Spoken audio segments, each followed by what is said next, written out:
Thank you for that. Has a cutoff rate been determined yet in this PEA, or is that something that you will discover more or less in the pre-feasibility or feasibility study?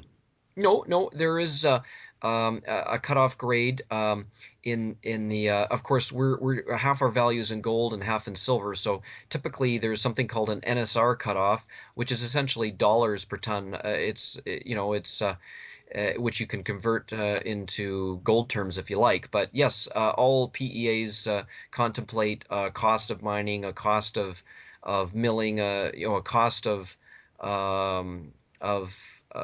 creating the metal essentially, in order to calculate what is potentially economic or not. So yeah, all those studies involve a cutoff grade. Okay. Now I know you're excited about the updated PEA. Let's get into that a little bit further if we can.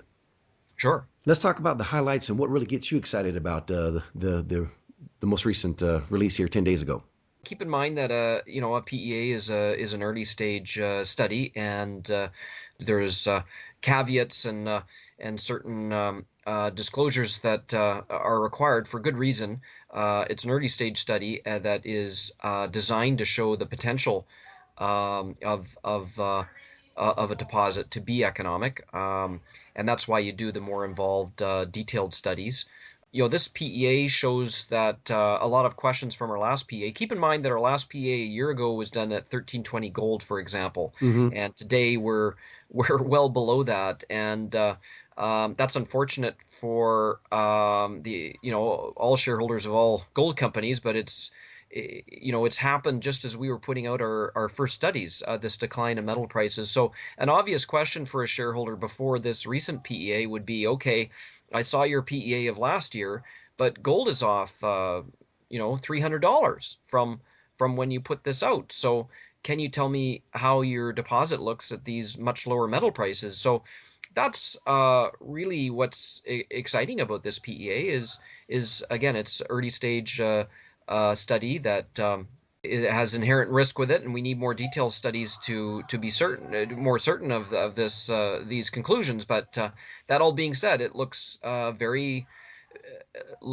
it has great potential at even these metal prices. So I think that's what's really important is we knew that we had some higher grade material near surface for various technical reasons. We thought that there was, again, it's a smaller mine at these lower metal prices, but we thought there was something potentially exciting about this deposit even at lower metal prices. So we're very pleased to be able to communicate that to shareholders.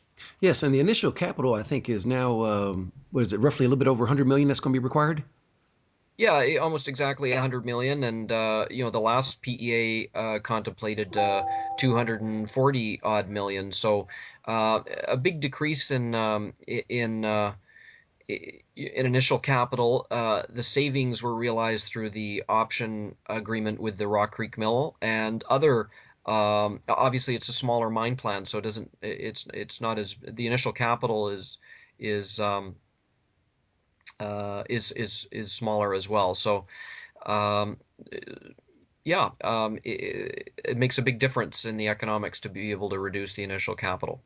And also, the in reference to the initial capital, one of the questions I had asked to me by one of the members of the audience is that they were concerned about why were PPMs, which are private placement memorandums, issued for Almaden.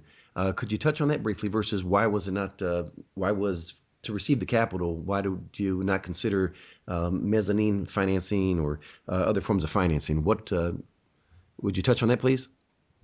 Why do we do private placements as opposed to, say, debt financing or Yes, something along those lines? right. Because one of the Well, questions essentially was is why didn't you pursue debentures versus uh, the share dilution, which is that was a concern to them, and I figured that the best time to answer the question would be with you actually addressing it versus myself. So, well, I think I mean, obviously, I'm a big shareholder, and I don't relish dilution either, so I can certainly understand the sentiment. We To go into debt when you have no revenue. We're an exploration company. We have no revenue. There's no mhm. means of paying back the debt. I think that would be highly imprudent, and there's a very good track record of companies who take on debt without revenue and are unable to service the debt. So I think that would, I mean, to me, that is a non-starter. It's not impossible. There's many people who would like to, who probably would be interested with very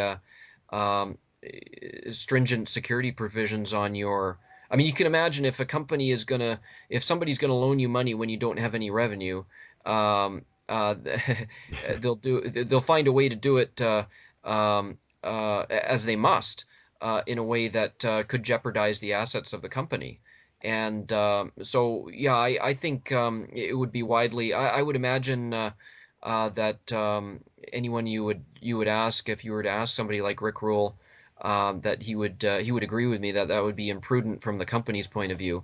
So really, we are advancing a property, and we're trying to do it as cheaply as we possibly can by owning our own drills, by finding things like this option to acquire the Rock Creek mill. But at the end of the day, we don't have revenue, and in order to advance the property, we have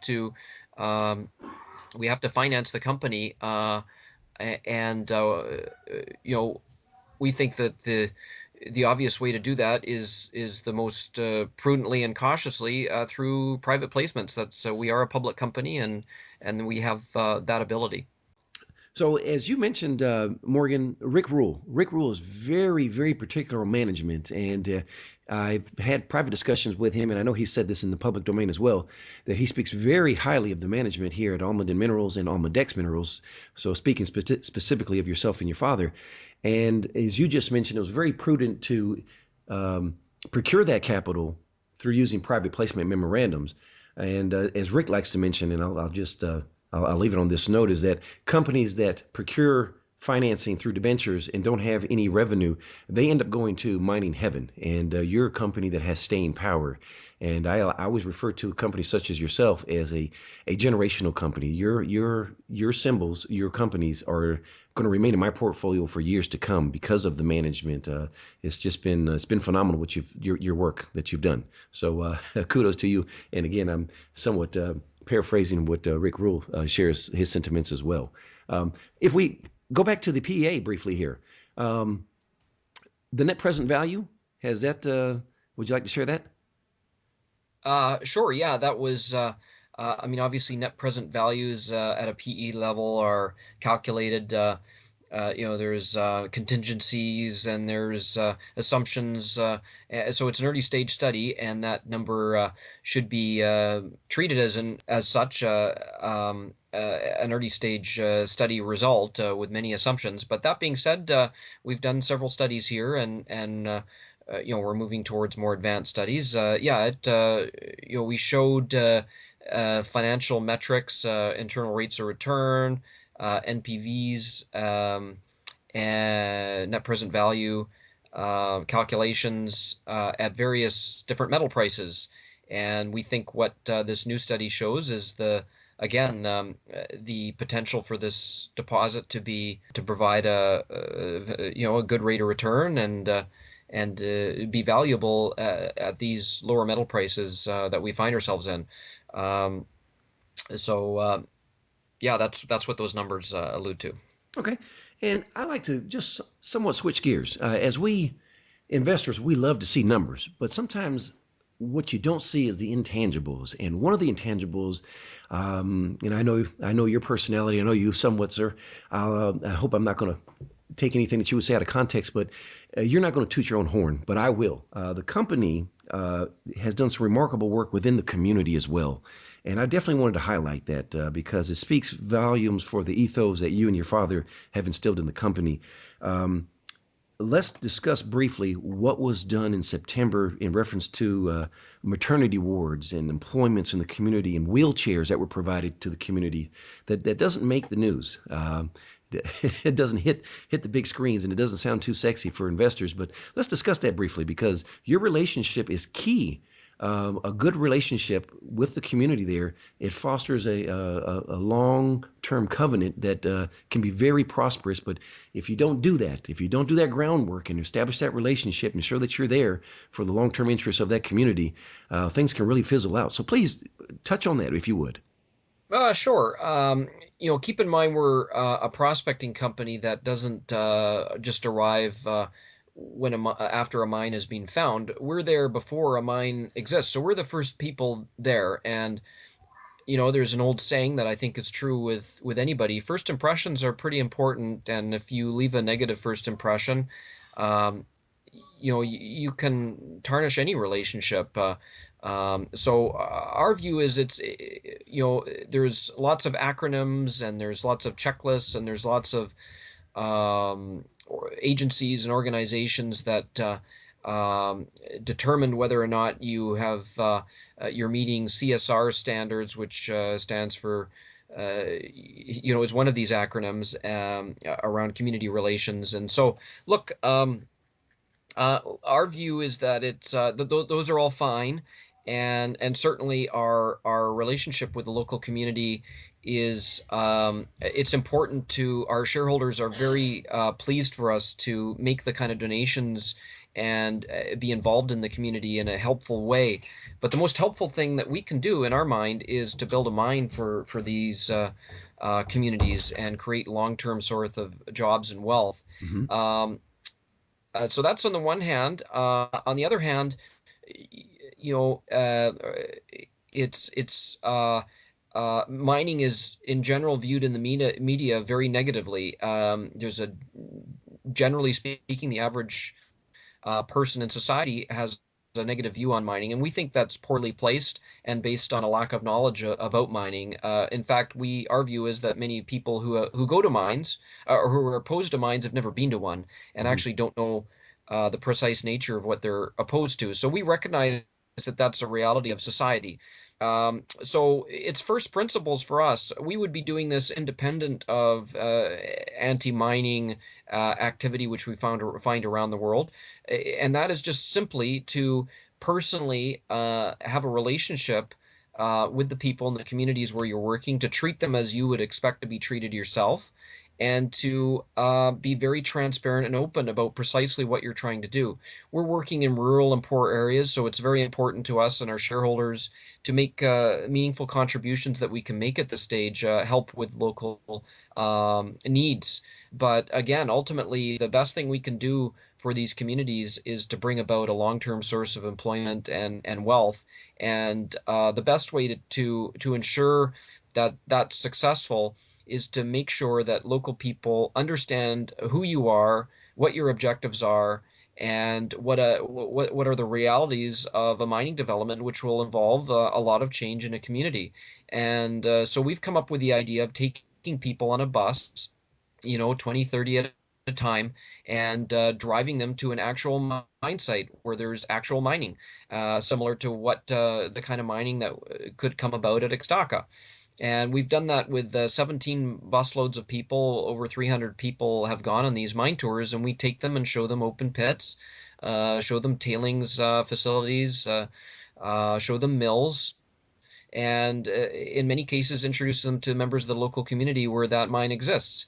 And we have nothing to hide. We think that mining is a wonderful industry that provides intergenerational wealth and training and has a very low impact on the environment, but a major direct and indirect employment impact. And the metals are in society forever. They're infinitely sustainable because they can be recycled over and over and over again. So to explain to them the nature of what we're trying to do and be open and transparent and to treat them essentially like they the reality of the situation is that really at the end of the day it's their decision to make, and we respect them enough to give them the opportunities to make their own informed decisions and to empower them to do so through showing them the realities. A lot of where things go wrong, in my mind, is that it's just a lack of respect.